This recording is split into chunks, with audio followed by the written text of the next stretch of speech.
नमस्कार विद्यार्थी मित्रांनो, स्वागत आहे सर्वांचं आपल्या युट्यूब चॅनलवर. मित्रांनो, आजच्या व्हिडिओमध्ये आपण मुंबई उच्च न्यायालय भरती 2025 जी की छत्रपती संभाजीनगर, नागपूर आणि बॉम्बे हायकोर्ट या 3 खंडपीठाकरता होणार आहे. तर त्याकरता आपण बघा विद्यार्थी मित्र, शिपाई, हमाल आणि लिपिक पदाकरता आज या ठिकाणी बघा परीक्षा जी आहे 26 एप्रिल 2026 रोजी होणार आहे. विद्यार्थी मित्र, याचे प्रवेश पत्र देखील आलेले आहे. तर विद्यार्थी मित्र, आपण या ठिकाणी मुंबई उच्च न्यायालय भरती करता आजची प्रश्नपत्रिका आपण या व्हिडिओमध्ये बघणार आहोत. यामध्ये एकूण 30 प्रश्नांचा समावेश असणार आहे. 29 गुणांकरता प्रश्न आपण या ठिकाणी बघणार आहोत. विद्यार्थी मित्र, तुम्ही जर मुंबई उच्च न्यायालय भरतीची तयारी करत असाल तर सर्वांनी चॅनलला सबस्क्राईब करायचं आहे. चॅनल सबस्क्राईब केल्यानंतर तुम्हाला त्या ठिकाणी पीडीएफ नोट्स देखील मिळणार आहेत. त्याकरता सर्वांनी चॅनल सबस्क्राईब करून हा व्हिडिओ अगदी शेवटपर्यंत बघायचा आहे. अगदी आयएमपी प्रश्नांचा सराव या व्हिडिओमध्ये आपण करणार आहोत. जे प्रश्न यापूर्वी परीक्षेमध्ये आले होते आणि जे या परीक्षेमध्ये विचारण्याचे चान्सेस आहेत असे प्रश्न या ठिकाणी आपण घेणार आहोत. चला तर मग व्हिडिओला सुरुवात करूया. बघा विद्यार्थी मित्र, या ठिकाणी पहिला प्रश्न आपल्या स्क्रीनवरती आहे. प्रश्न काय आहे पहा या ठिकाणी, विद्युत परिपथामध्ये कोणता वायू असतो? ओके, बघा विद्युत परिपथ जे आहे म्हणजे विद्युत बल्ब जो आहे याच्यामध्ये कोणता वायू असतो? ऑप्शन बघा, ए आहे आर्गॉन, बी हायड्रोजन, सी नायट्रोजन आणि डी आहे कार्बन. तर विद्यार्थी मित्र, विद्युत परिपथ जे आहे तर विद्युत परिपथामध्ये असणारा वायू कोणता आहे? तर तो आहे आर्गॉन. ओके, कोणता आहे? Argon. Option number A argon हे आपल्या प्रश्नाचं योग्य असं उत्तर आहे. ओके, आर्गॉन हा वायू त्या ठिकाणी असतो. विद्यार्थी मित्र, आता बघा आर्गॉन वायू जो असतो हा काय करतो बरं? तर हा टंगस्टन धातू जो आहे, ओके, टंगस्टनचे ऑक्सिडीकरण करतो. बघा अजून एक महत्वपूर्ण आहे टंगस्टन. ओके, हा काय असतो? टंगस्टनची काय असते? टंगस्टनची तार जी आहे ही विद्युत बल्बामध्ये असते. ओके, आणि ही तार वितळू नये. ओके, ही तार काय, ही वितळू नये म्हणून त्याकरता त्यामध्ये आर्गॉन वायू हा असतो. ओके, वितळू नये म्हणून त्यामध्ये आर्गॉन वायू असतो. हा त्यापासून असतो. आणि आर्गॉनचं सूत्र काय आहे? तर याचं AR हे सूत्र आहे. आणि हा एक निष्क्रिय वायू आहे. ओके, आर्गॉन काय आहे? तर आर्गॉन हा एक निष्क्रिय वायू आहे. ओके, आर्गॉन हा एक निष्क्रिय वायू आहे, हे देखील लक्षात असू द्या. ओके, चला त्यानंतर पुढचा प्रश्न बघा. लोकमान्य टिळकांनी, ओके पहा प्रश्न काय, लोकमान्य टिळकांनी गीता रहस्य हा ग्रंथ कुठे लिहिला? ओके, गीता रहस्य हा ग्रंथ कुठे लिहिला? ऑप्शन बघा, तिहार, मंडाले, नागपूर, पुणे. तर विद्यार्थी मित्र, लोकमान्य टिळक यांनी गीता रहस्य हा जो ग्रंथ आहे हा कुठे लिहिला? तर मंडाले या ठिकाणी लिहिला होता. ऑप्शन नंबर बी मंडाले हे आपल्या प्रश्नाचं योग्य असं उत्तर आहे. आता मंडाले या ठिकाणी त्यांनी हा जो आहे ग्रंथ लिहिला, कोणता आहे? गीता रहस्य. आता बघा विद्यार्थी मित्र, मंडाले कुठे आहे बरं? तर हे ब्रह्मदेश. ओके, म्हणजे काय, सध्याचं जे म्यानमार ब्रह्मदेशामध्ये म्हणत होते. बघा ब्रह्मदेश म्हणजे सध्याचं काय? सध्याचं म्यानमार. तर म्यानमार मधील मंडालेच्या तुरुंगामध्ये त्यांनी हा ग्रंथ लिहिला. ओके, मंडालेच्या तुरुंगामध्ये असताना कधी लिहिला? तर विद्यार्थी मित्र, हा ग्रंथ त्यांनी 1910 ते 1911 दरम्यान त्या ठिकाणी हा ग्रंथ त्यांनी लिहिला. आणि याचं जे प्रकाशित आहे, ओके, हा ग्रंथ प्रकाशित कधी झाला? ओके, गीता रहस्य हा प्रकाशित कधी केला?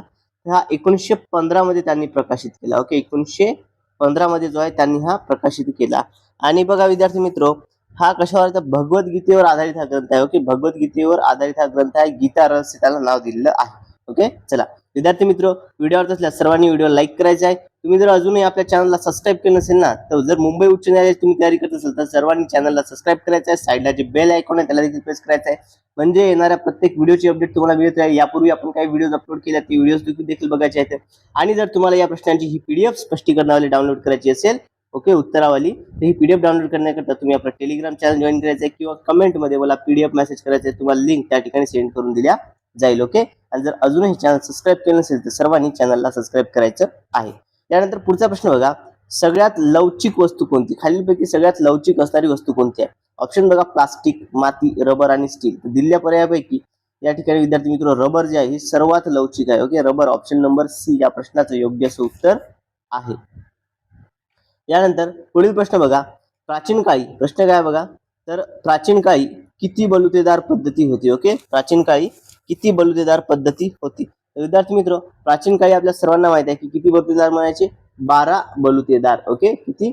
12 बलुतेदार. ऑप्शन नंबर सी या प्रश्नाचं योग्य असं उत्तर आहे. ओके, बलुतेदार म्हटले की 12 हे लक्षात असू द्या. ओके, पहा आता प्राचीन काळी विद्यार्थी मित्र, बलुतेदार हा काय असायचा? हा गावचा कारागीर असायचा. बलुतेदार काय असायचा? हा गावचा कारागीर. बलुतेदार म्हणजे काय? तर हे गावचे कारागीर असायचे. बलुतेदार कोण असायचे? हे गावचे कारागीर असायचे. मग यामध्ये कोणाकोणाचा समावेश असायचा? कारागीर तसेच का असायचे? हे वतनदार. ओके, गावचे कारागीर तसेच वतनदार हे असायचे 12 बलुतेदार. यामध्ये कोणकोणते यायचे प्रमुख जर म्हटलं तर प्रमुखामध्ये बघा या ठिकाणी सुतार, चांभार, सोनार, ओके, सुतार, चांभार, सोनार, लोहार, कुंभार हे या ठिकाणी प्रमुख असायचे. ओके, नावी, परड, गुरव,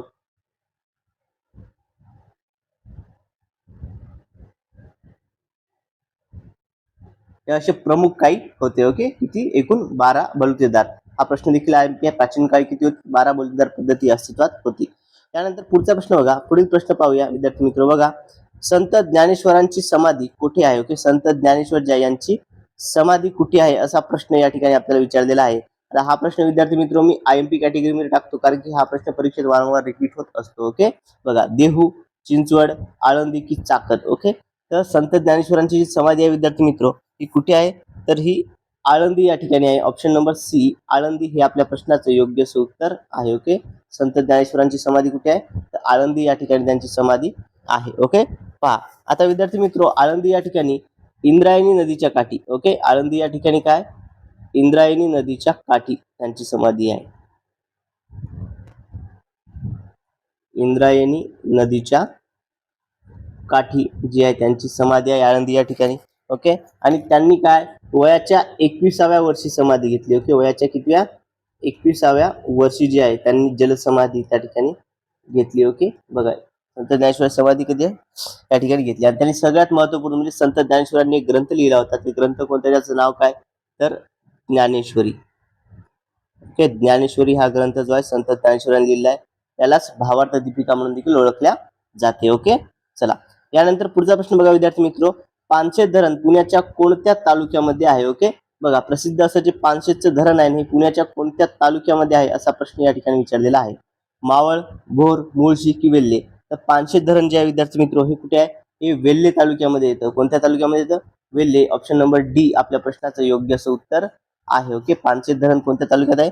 तर वेल्हे तालुक्यामध्ये हे आहे. ओके, बघा, कोणत्या नदीवर आहे तर हे देखील महत्वपूर्ण आहे लक्षात असणं. तर हे आंबी नदीवरती येतं. ओके, बघा, कोणते? आंबी नदी जी आहे तर आंबी नदीवरती हे धरण आहे पानशेत. ओके, आणि त्याचं जे जलाशय आहे जलाशयाला नाव दिलेलं आहे या ठिकाणी काय एक महत्वपूर्ण आहे ते देखील महत्वपूर्ण आहे विद्यार्थी मित्र. जलाशय जे आहे जलाशयाला काय म्हणतात? तर जलाशयाला त्या विद्यार्थी मित्र तानाजी सागर म्हणतात. काय नाव याचं? तानाजी सागर. ओके, बघा,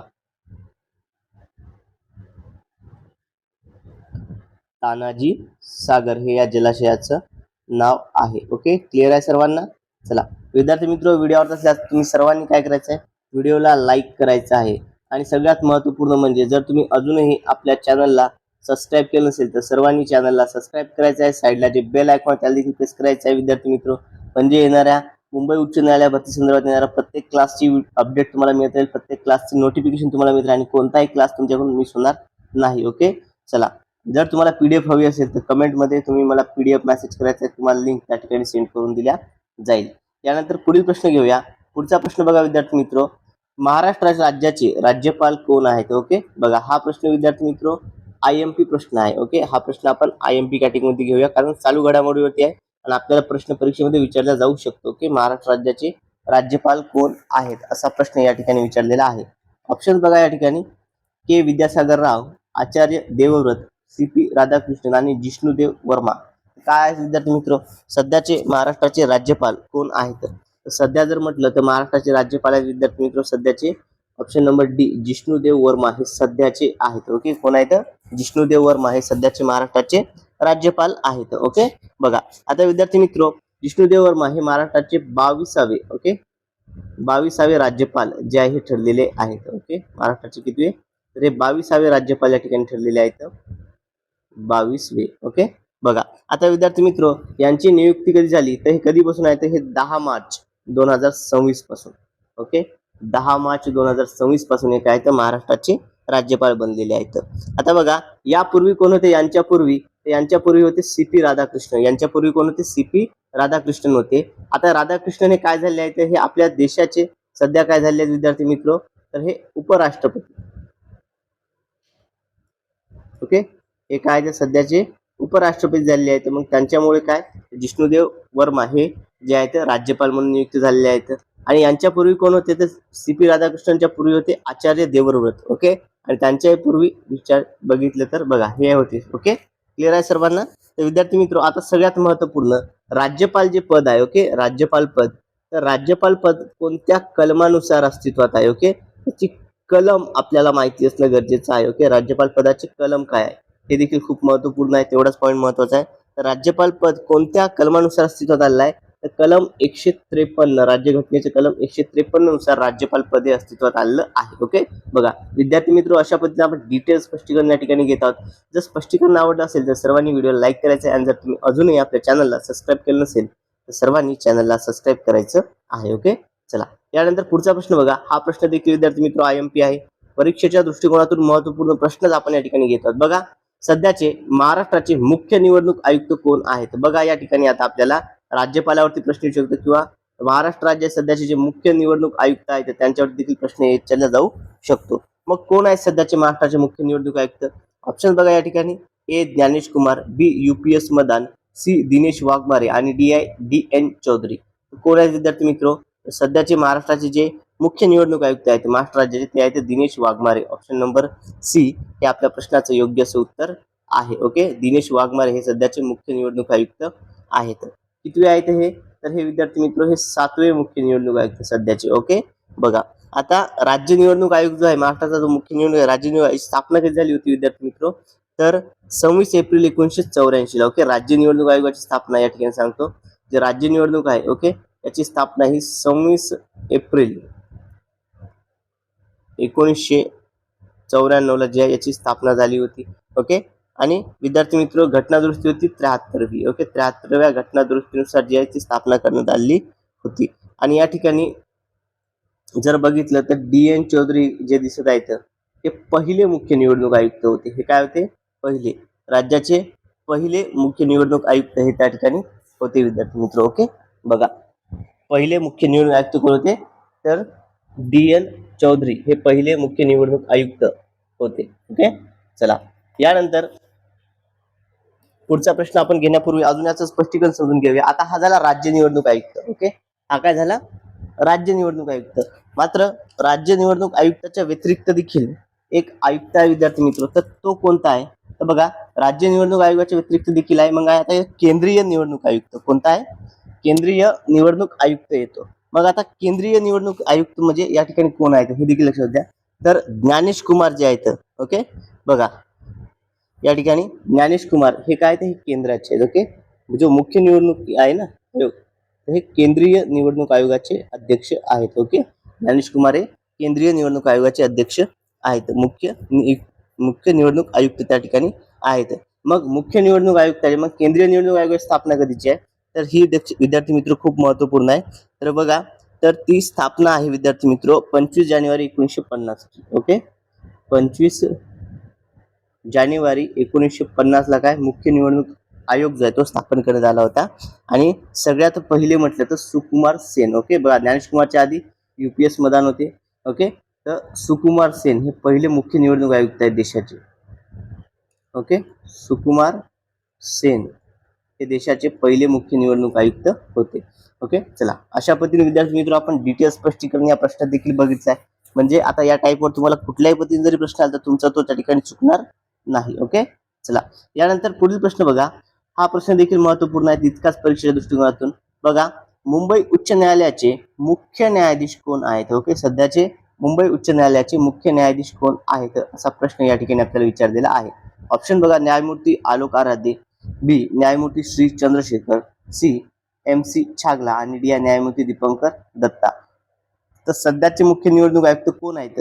तर सध्याचे म्हटलं तर विद्यार्थी मित्र ते आहेत न्यायमूर्ती Shri Chandrashekhar. Option number B आपल्या प्रश्नाचं योग्य असं उत्तर आहेत. ओके, बघा सध्याचे मुख्य निवडणूक आयुक्त कोण आहेत? न्यायमूर्ती श्री चंद्रशेखर हे सध्या मुंबई उच्च न्यायालयाचे मुख्य न्यायाधीश आहेत. ओके, बघा आता याचं स्पष्टीकरण आपण समजून घेऊया विद्यार्थी मित्र. बघा, न्यायमूर्ती श्री चंद्रशेखर हे किती आहेत? हे 49वे आहेत. ओके, 49वे मुख्य न्यायाधीश या ठिकाणी मुंबई उच्च न्यायालयाचे आहेत. बघा, यांच्यापूर्वी जे होते, यांच्यापूर्वी कोण होते? ते यांच्यापूर्वी कोण होते? न्यायमूर्ती आलोक आराध्य हे होते 48वे. ओके. आता यांची नियुक्ती जी आहे ही सर्वोच्च न्यायालयामध्ये झाली. ओके. आलोक आराध्य हे कुठे, हे यांची जी नियुक्ती आहे ही सर्वोच्च न्यायालयामध्ये झाली. तर सर्वोच्च न्यायालयामध्ये गेल्यामुळे काय झालं, तर श्री चंद्रशेखर हे त्या ठिकाणी मुख्य न्यायाधीश म्हणून मुंबई उच्च न्यायालयामध्ये नियुक्त करण्यात आले. ओके. चला, क्लिअर आहे सर्वांना. ओके. मुंबई उच्च न्यायालय या ठिकाणी विद्यार्थी मित्रो, मुंबई उच्च न्यायालयाची या संदर्भात आपण माहिती बघितलेली आहे. विद्यार्थी मित्रो, व्हिडिओ आवडत असल्यास सर्वांनी काय करायचं आहे, व्हिडिओला लाईक करायचं. तुम्ही जर अजूनही आपल्या चॅनलला सबस्क्राईब करायचं, जर तुम्ही मुंबई उच्च न्यायालयाची भरतीची तयारी करत असाल, जो की या ठिकाणी बघा 26 एप्रिल 2026 रोजी जो पेपर होणार आहे, त्या परीक्षेची जर तुम्ही तयारी करत असाल तर सर्वांनी चॅनलला सबस्क्राईब करायचं आहे. साईडला जे बेल आयकॉन आहे त्याला देखील प्रेस करायचं आहे विद्यार्थी मित्र. आणि तुम्हाला जर ही स्पष्टीकरणवाली ही PDF डाउनलोड करायची असेल तर PDF डाउनलोड करण्याकरता तुम्ही आपलं टेलिग्राम चॅनल जॉईन करायचं आहे, ज्याची लिंक या व्हिडिओच्या डिस्क्रिप्शन बॉक्समध्ये दिलेली आहे विद्यार्थी मित्र. ओके. चला, यानंतर पुढील प्रश्न घेऊया. पुढचा प्रश्न बघा. हा प्रश्न देखील विद्यार्थी मित्रो या ठिकाणी मी IMP कॅटेगरीमध्ये टाकतो, कारण की हा देखील प्रश्न परीक्षेच्या दृष्टिकोनातून खूप महत्त्वाचा आहे. ओके. बघा प्रश्न काय या ठिकाणी, प्रश्न समजून घेऊया. पहा प्रश्न या ठिकाणी विद्यार्थी मित्रो, मुंबई उच्च न्यायालय जे आहे, ओके, बघा मुंबई उच्च न्यायालयाची स्थापना कधी करण्यात आली. ओके. पहा मुंबई उच्च न्यायालयाची स्थापना जी आहे कधी करण्यात आली असा प्रश्न विचारलेला आहे. ऑप्शन बघा, ए 14 ऑगस्ट 1962, बी 14 ऑगस्ट 1862, सी 14 ऑगस्ट 1962, ओके, त्यानंतर डी 14 ऑगस्ट 1965. तर विद्यार्थी मित्र, मुंबई उच्च न्यायालयाची स्थापना ही आहे कधी करण्यात आली होती, 14 ऑगस्ट 1862 मध्ये. ओके. मुंबई उच्च न्यायालयाची स्थापना कधीची आहे, 1862 ही गोष्ट लक्षात असू द्या. ओके. 1862 मध्ये जे मुंबई उच्च न्यायालयाची स्थापना करण्यात आली होती. मग या ठिकाणी ज्यावेळेस मुंबई उच्च न्यायालयाची स्थापना करण्यात आली त्यावेळेस विद्यार्थी मित्र पहिले या ठिकाणी आपल्याला सध्या आपण बघितले की श्री चंद्रशेखर हे काय आहेत, मुख्य न्यायाधीश आहेत. मग या ठिकाणी पहिले मुख्य न्यायाधीश कोण होते, हे देखील खूप महत्वपूर्ण आहे. ओके. पहिले मुख्य न्यायाधीश या ठिकाणी मुंबई उच्च न्यायालयाची स्थापना झाली 1862 मध्ये, त्यावेळेस कोण होते, तर बार्न्स पीकॉक होते. कोण होते, बार्न्स पीकॉक. ओके. हे पहिले मुख्य न्यायाधीश होते. हे झालं. त्यानंतर एक घटक घडला, ते म्हणजे भारताला स्वातंत्र्य मिळाले. मग स्वातंत्र्यानंतर कोण बनले, ओके, स्वातंत्र्यानंतरचे पहिले मुख्य न्यायाधीश कोण होते, हे देखील महत्वपूर्ण आहे. तर स्वातंत्र्यानंतरचे होते MC Chagla. Okay. MC Chagla हे स्वातंत्र्यानंतरचे पहिले मुख्य न्यायाधीश होते. ओके. MC छागला हे स्वातंत्र्यानंतरचे पहिले मुख्य न्यायाधीश होते. आता मुंबई उच्च न्यायालय जे आहे, मुंबई उच्च न्यायालयाचं काही कार्यक्षेत्र आहे विद्यार्थी मित्र. कोणकोणते कार्यक्षेत्र आहे ते, यामध्ये महाराष्ट्र, ओके, बघा एक म्हणजे आपलं महाराष्ट्र आहे, दुसरा आहे गोवा, दीव दमन, ओके, आणि दादर नगर हवेली. ओके. दादर नगर हवेली, दादर नगर हवेली हे आहे याचं कार्यक्षेत्र. ओके. चला, क्लिअर आहे सर्वांना. बघा यानंतर विद्यार्थी मित्र पुढचा प्रश्न घेऊया. पुढील प्रश्न बघा आपल्या स्क्रीनवरती आहे. प्रश्न काय, भंडारा महाराष्ट्रातील क्षेत्रफळाच्या दृष्टीने सर्वात मोठा जिल्हा कोणता आहे. बघा प्रश्न विद्यार्थी मित्र, हा प्रश्न परीक्षेला खूप वेळा रिपीट झालेला आहे. ओके. बघा महाराष्ट्रातील क्षेत्रफळाच्या दृष्टीने सर्वात मोठा जिल्हा कोणता आहे असा प्रश्न या ठिकाणी आपल्याला विचारलेला आहे. ऑप्शन बघा, ए आहे भंडारा, बी अहिल्यानगर, सी पुणे आणि डी आहे सोलापूर. तर विद्यार्थी मित्र क्षेत्रफळाच्या दृष्टीने सर्वात मोठा म्हटलं तर ऑप्शन नंबर बी अहिल्यानगर हा सर्वात मोठा जिल्हा येतो. ओके. बघा विद्यार्थी मित्र, ऑप्शन नंबर बी हे आपल्या प्रश्नाचं योग्य असं उत्तर आहे, अहिल्यानगर. ओके. चला, या ठिकाणी आन्सर जे आहे ते हायलाइट करून देतो. बघा विद्यार्थी मित्र, तुम्हाला जर स्पष्टीकरणावाली PDF हवी असेल तर PDF मिळवण्याकरता तुम्ही आपलं टेलिग्राम चॅनल जॉईन करायचं आहे. बघा त्यानंतर प्रथम क्रमांकावरती येतं अहिल्यानगर, त्यानंतर दुसऱ्या स्थानी येतो पुणे. ओके. पुणे काय हे सेकंड नंबरला आहे. ओके. एक नंबरला अहिल्यानगर, दुसऱ्या स्थानी आहे पुणे. त्यानंतर नाशिक जे आहे तिसऱ्या स्थानी येतो. ओके. तिसरा जिल्हा कोणता आहे 3 क्रमांकाचा, तर नाशिक हा तृतीय स्थानी आहे आणि सोलापूर हा चौथ्या स्थानी आहे विद्यार्थी मित्र, ही गोष्ट लक्षात असू द्या. ओके. सोलापूर हा चौथ्या स्थानी आणि सर्वाधिक मोठा म्हटलं आहे. मग सर्वात कमी जर म्हटलं, सर्वात कमी, तर ते देखील लक्षात असणं गरजेचं आहे विद्यार्थी मित्र. ओके.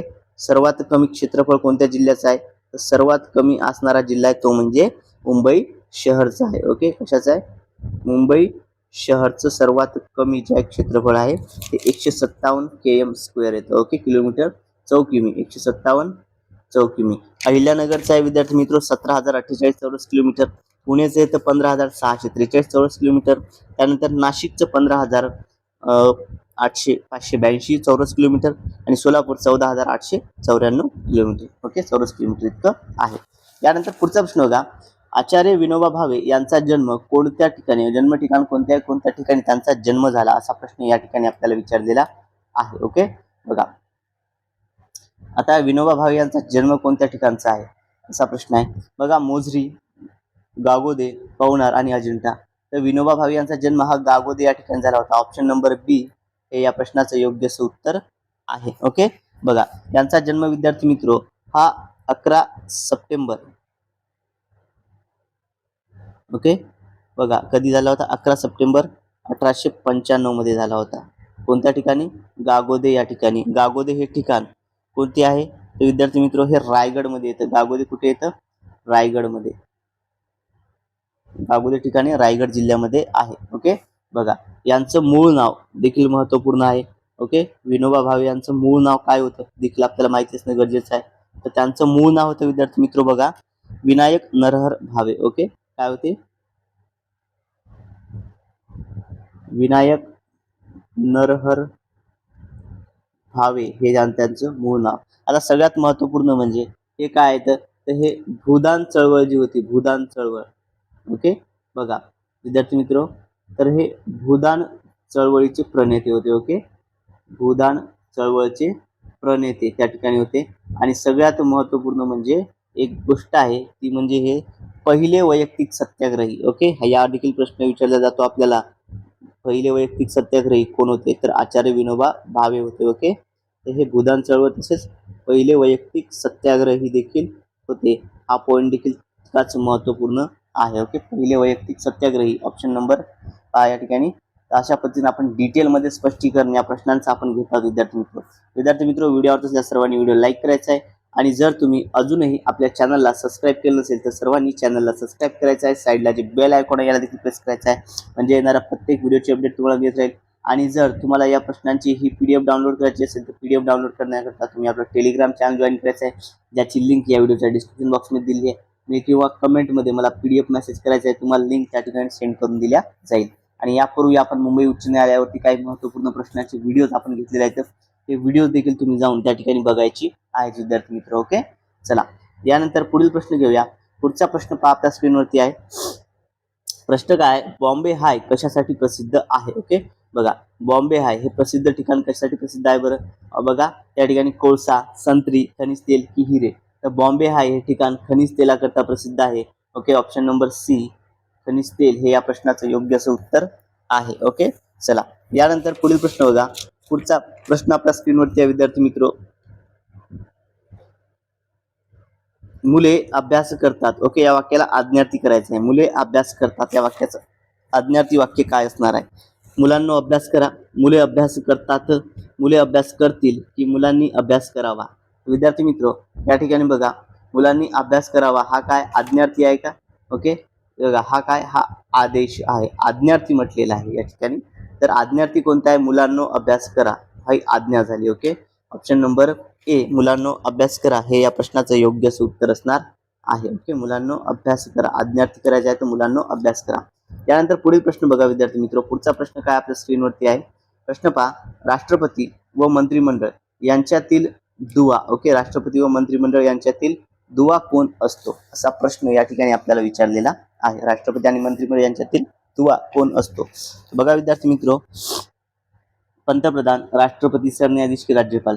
तर या ठिकाणी राष्ट्रपती आणि मंत्रिमंडळ यांच्यातील दुवा म्हटलं तर ते असतात पंतप्रधान. ऑप्शन नंबर ए पंतप्रधान हे आपल्या प्रश्नाचं योग्य उत्तर आहे. ओके, चला विद्यार्थी मित्र तुम्ही जर अजूनही चॅनल सबस्क्राईब केलं नसेल तर सर्वांनी चॅनलला सबस्क्राईब करायचं आहे. आणि जर तुम्हाला या प्रश्नांची PDF मिळायची असेल तर PDF मिळण्याकरता तुम्ही आपलं टेलिग्राम चॅनल जॉईन करायचं आहे, ज्याची लिंक या व्हिडिओच्या डिस्क्रिप्शन बॉक्समध्ये दिलेली आहे. सोबतच जर व्हिडिओ लाईक केलं असेल तर व्हिडिओला लाईक करायचं आहे. ओके, चला यानंतर पुढचा प्रश्न बघा. सर्वात पहिले क्रीडा धोरण कोणत्या राज्याने जाहीर केले. ओके, बघा क्रीडा धोरण जारी करणारे सगळ्यात पहिलं राज्य कोणतं आहे. ऑप्शन बघा महाराष्ट्र, बिहार, उत्तर प्रदेश आणि गुजरात. तर सगळ्यात पहिले क्रीडा धोरण जारी करणारं राज्य ते आहे आपलं महाराष्ट्र राज्य. ऑप्शन नंबर ए हे या प्रश्नाचं योग्य उत्तर आहे. ओके, चला यानंतर पुढचा प्रश्न बघा. हा प्रश्न विद्यार्थी मित्र मी तुम्हाला IMP कॅटेगरीमध्ये देतो, कारण की हा प्रश्न परीक्षेला खूप वेळा रिपीट झालेला आहे. ओके, हा रिपीट होण्याचे चान्सेस देखील खूप आहेत. बघा शार्दूल विक्रीडित काय आहे. ओके, बघा शार्दूल विक्रीडित हे काय आहे.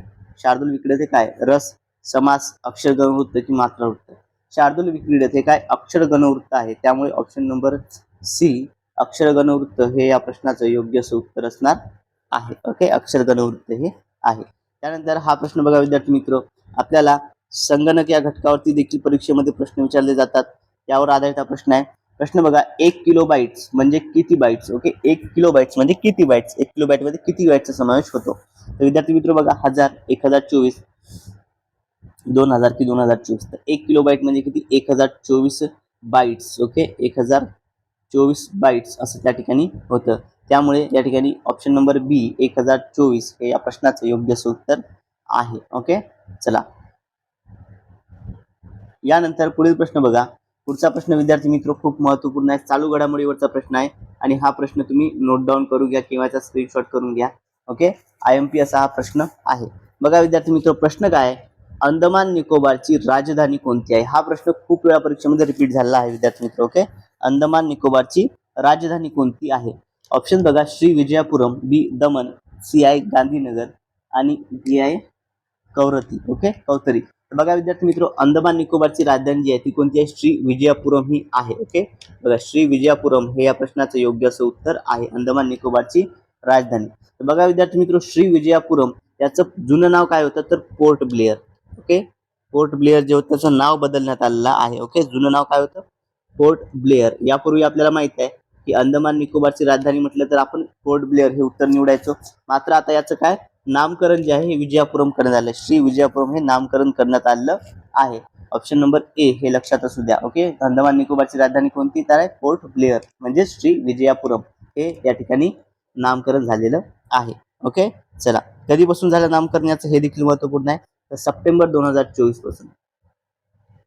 ओके, सप्टेंबर 2024 रोजी हे नामकरण झालेलं आहे. यानंतर पुढील प्रश्न बघा, रक्तदाब मोजण्यासाठी कशाचा उपयोग होतो? बघा, रक्तदाब मोजण्यासाठी कोणत्या यंत्राचा उपयोग होतो असा प्रश्न या ठिकाणी आपल्याला विचारलेला आहे.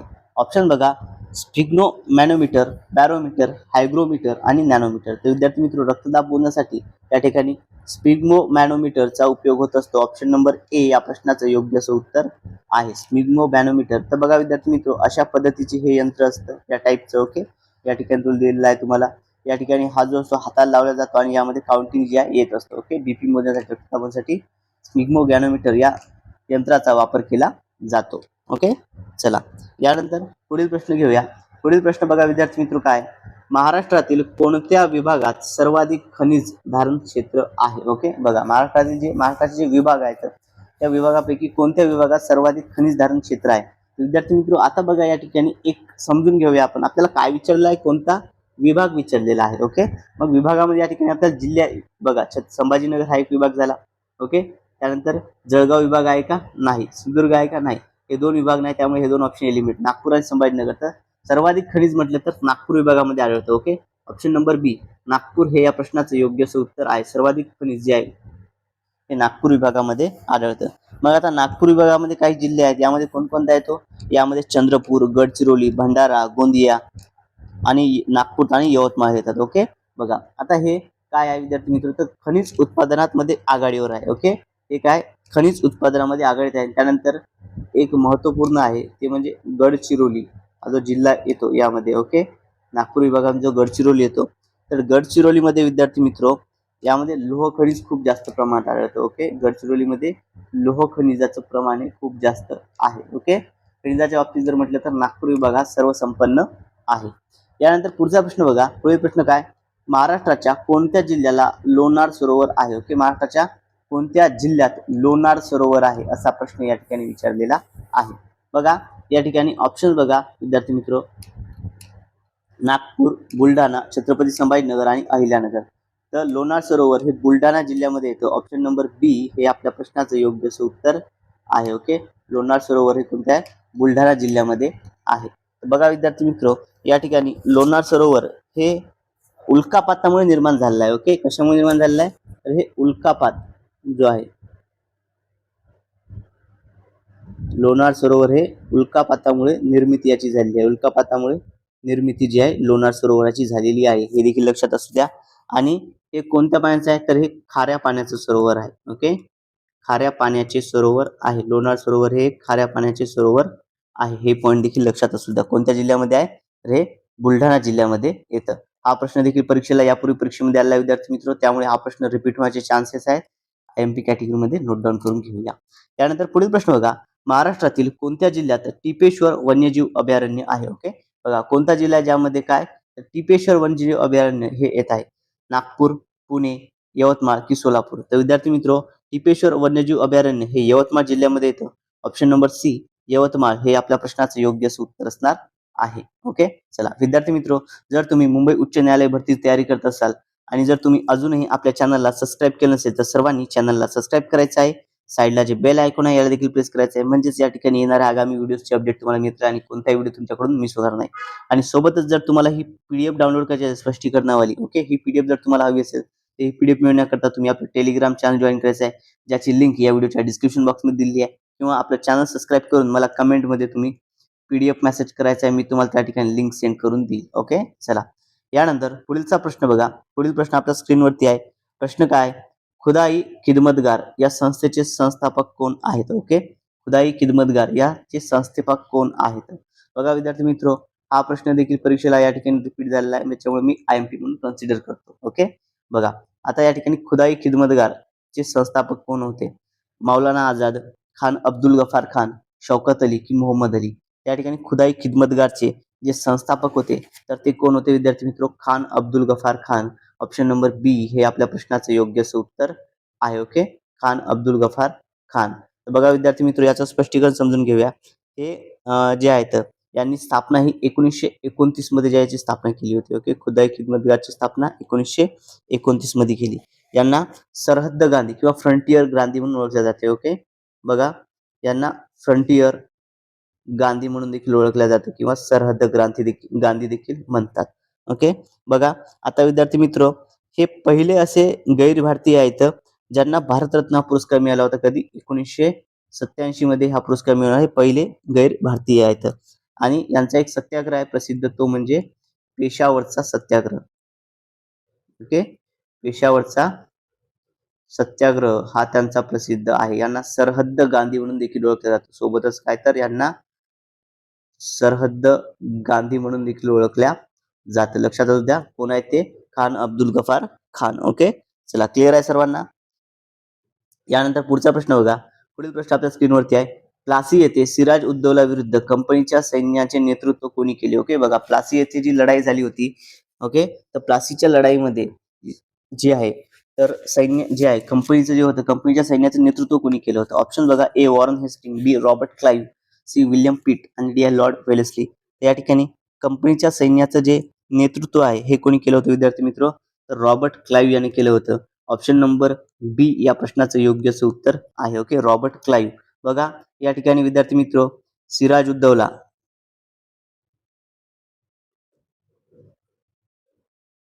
आणि रॉबर्ट क्लाइव्ह यांच्यामध्ये प्लासीची ही लढाई झाली होती. ओके, बघा आता या ठिकाणी प्लासीची लढाई या ठिकाणी महत्वपूर्ण आहे. हे देखील बघा,